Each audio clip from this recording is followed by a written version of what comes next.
I'm Caroline Dowd-Higgins. Thanks so much for listening to Your Working Life, my podcast series featuring thought leaders in the career and personal growth arena. You spend a significant portion of your life at work, so I'm on a mission to provide you with tools, inspiration, and resources so you can enjoy your career and love your life. And I'm delighted to welcome my very special guest to the show today, Peter Bregman. Peter, welcome to the show. Thanks so much. I'm happy to be here. Well, and I'm delighted that you're with me. I want to tell our listening audience a bit more about you. Peter Bregman is the CEO of Bregman Partners, a company which strengthens leadership in people and organizations. He's the author of a new book, 4 Seconds, All the Time You Need to Stop Counterproductive Habits and Get the Results You Want.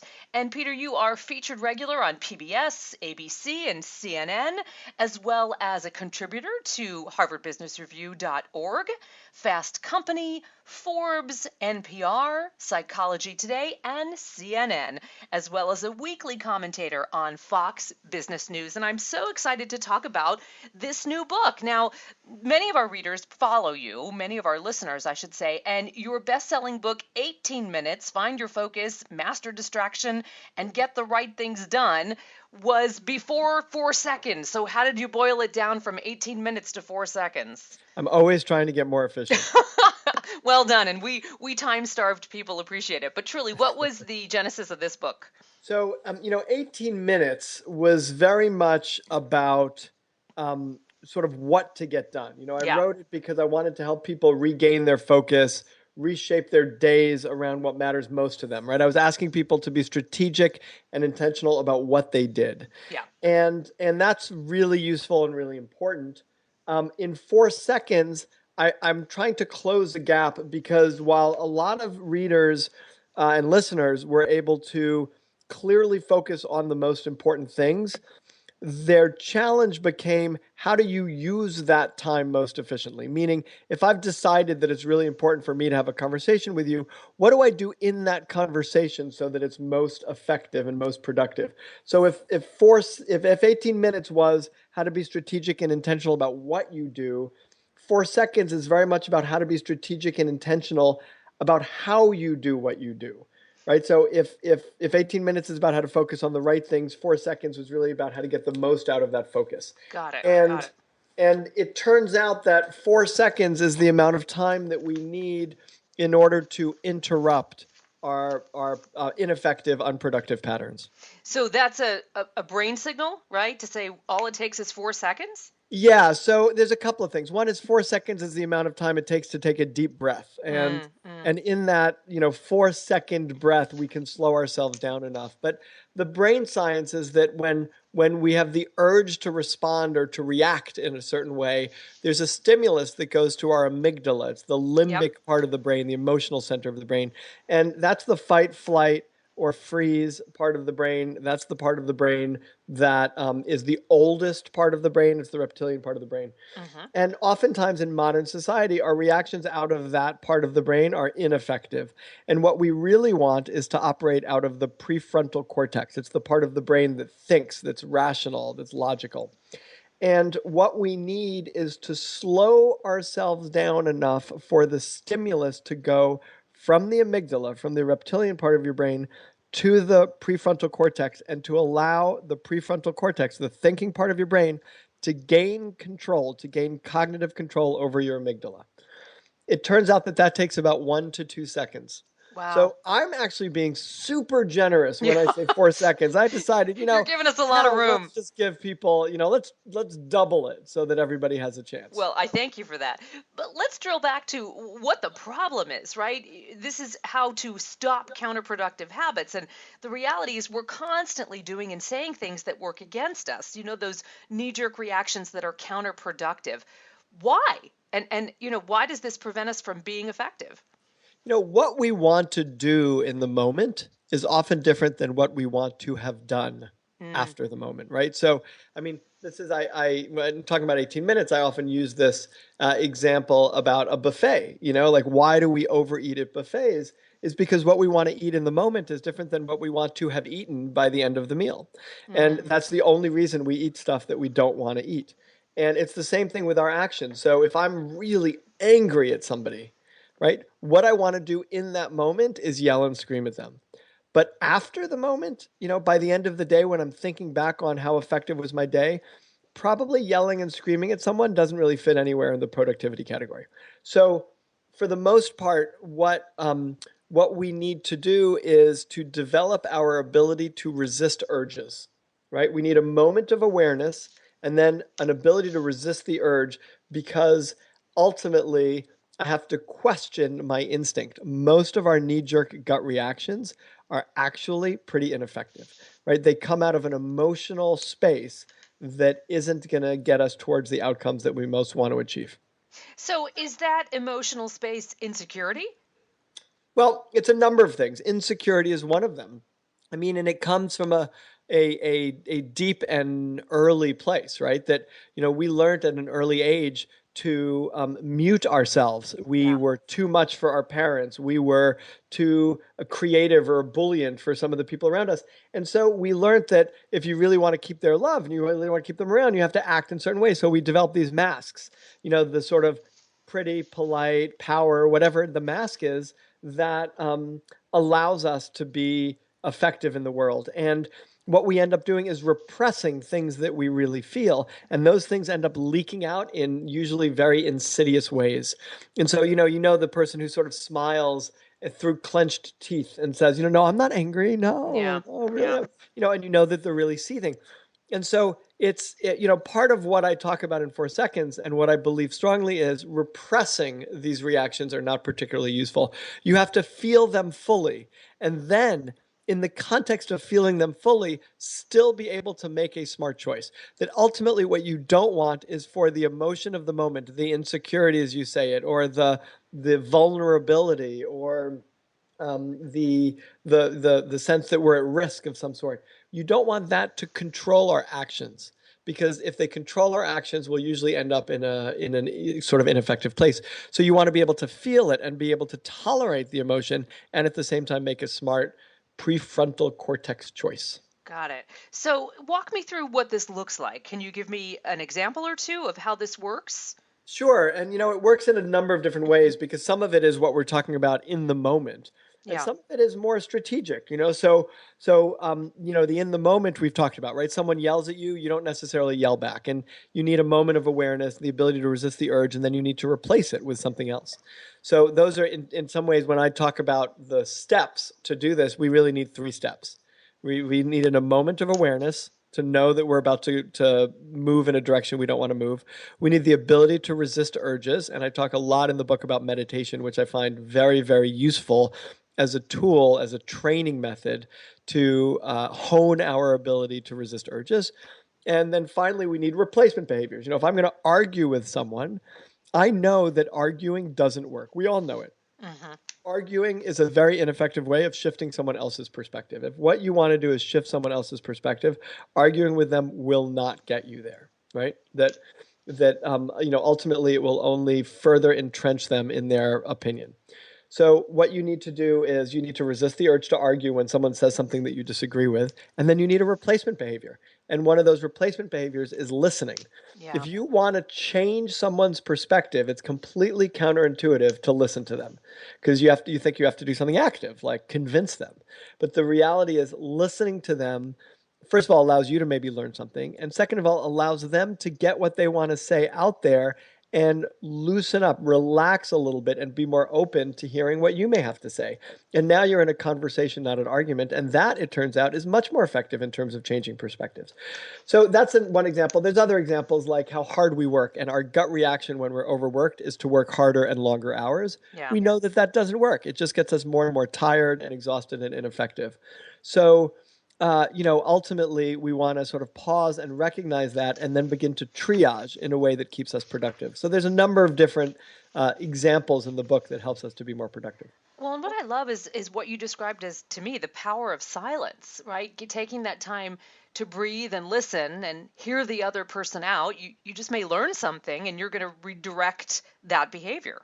Yeah, I mean, one of the things that I advocate, thank you. One of the things that I advocate in the book is to sort of slow down and take time to do nothing. Yeah. And as we slow down and do nothing, excuse me, as we slow down and do nothing, we begin to gain different kinds of we begin to gain different kind of perspectives, and we also gain a different kind of power in relationships when we're not in such a rush to get our word in, to such a rush to sort of jump in and manipulate a situation. I think that's especially true, and I find myself in this category as the gregarious, extroverted type, right? To be an active listener and really honor the person with whom I'm having the conversation, because my gut instinct is to never be silent, Right, right. Yeah, that's right? my gut instinct. I mean, I tend to be pretty extroverted also. And yet there's a great pleasure in sitting back and letting someone else talk. Like Yeah. it's ways in which we need to grow and learn, and you find a different kind of pleasure in your ability to do that. I have found. So true. Yeah, I agree. And it's a learned behavior and one that I certainly am embracing. So I thank you for that. So Peter, what's the hardest part? Intellectually this sounds like, sure, I get it. Breathe 4 seconds. I'm good, right? But there's a lot more hardwiring there. So what's the hardest part and how do we overcome it? The hardest part is not to get, I think, is not to get down on yourself when Okay. when you struggle with it the first few times. So your point is really excellent, which is the way this actually works is, and if you look at learning theory, people are in unconscious incompetence. I don't actually realize how much my, responses in situations, and it's again, it's not just yelling. It could be, how I relate to my spouse or partner. It could be, how I think about my organization and the kinds of things I do to protect my silo versus really thinking about the larger organization as a whole. There's a number of different ways in which we get in our own way, and the first step, in a sense, is to you begin to notice. You go from unconscious incompetence, right, where you don't know what you don't know, to conscious incompetence, Yeah. where you learn what you don't know and you realize that you're doing this and it's not working. And we run a leadership intensive, a 4-day program teaching people leadership. And really, the role that that leadership intensive serves is to uncover people's blind spots, which is moving them from unconscious incompetence to conscious incompetence. The truth is, that's kind of a painful journey, right? Because nobody likes to see in a really clear way what's not working. And especially when they're doing things to hurt other people or hurt themselves. People don't like to see that, of course. So, so that's the first part. And then you go from from conscious incompetence to conscious competence. And what we talk about in the leadership intensive is that's a very strong role of coaching. We do coaching to Yes. help people get to that place. And what our coaching does is helps people begin to practice with the new behaviors. So in terms of the experience of 4 seconds, the painful part is to suddenly, you pause long enough, and it might even be after the fact to realize, that didn't work so well. That wasn't so effective. I got caught in a moment. And then the second piece is you really begin to catch yourself earlier and earlier and earlier so that you can begin to do something about it. But don't get disheartened when you're in that place where you're catching yourself after the fact. It's I was skiing with some friends this weekend, and one of them had just read the book, and we were with her husband, and she was saying how they were moving into a new place, and long story short, her husband was picking up boxes. She had packed the boxes. She had really intentionally tried to pack the boxes spread out across boxes so no one box was too heavy. Hmm. But this one box was apparently very heavy, and he dropped it, and he got angry, and he kind of yelled at her. And she had really gone out of her way to pack them very specifically, and she was like about to burst out, and she just sat there and she goes, 1, 2, 3, 4. She's just like taking and breathing. And he's looking at her, he stares at her, and he goes, "What are you looking at?" Because he was just staring at her. And then she goes, 1, 2, like it's like cycles of it. Like you gotta Yeah. keep doing it. And then they were able to laugh about the whole thing afterwards. But they were only able to laugh about it afterwards because she had, in effect, taken those 4 seconds a number of different times Yeah. and avoided the escalation of what would have been, a really big fight. Yeah, she just rebooted the situation. What I find really cool too, Peter, 4 seconds is a long time. It's a beautifully long time. However, doable, right? So it's a double-edged side there, right? So sometimes we think, gosh, 4 seconds, that's not enough time. It's a great amount of time.